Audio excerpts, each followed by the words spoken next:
আবু আব্দুল্লাহ সুন্দর করে কুয়ার নিকটে দাঁড়ায় রইলেন।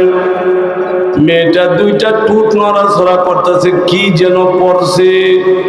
পইরা কুয়ার মধ্যে তুতু মারার সাথে সাথে একদম পানিটা উপরে আইসা গেছে। সবাই বলে সুবহানাল্লাহ।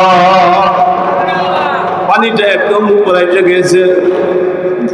আল্লাহর ওলি সুন্দর করে ওযু করছেন, আসরের নামাজ আদায় করলেন।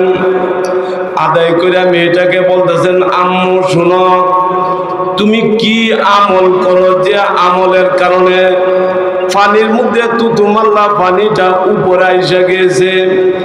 বাচ্চাটা বলতেছে, হুজুর আমার আম্মু বিধবা, আমাকে শিক্ষা দিয়েছেন আমি যখনই অবসর সময়ে বসে থাকি বেশি বেশি করে আমাদের নবীর উপরে আমি দুরূদ শরীফ পড়ি। সবাই বলে সুবহানাল্লাহ। যে কুয়ার নিকটে আছে আম্মু বলে দিয়েছেন, তাই না পানি তোলা আমার দ্বারা অসম্ভব, কষ্ট হয়, তুলতে পারি না, আম্মু ঘর থেকে বাইর কর না।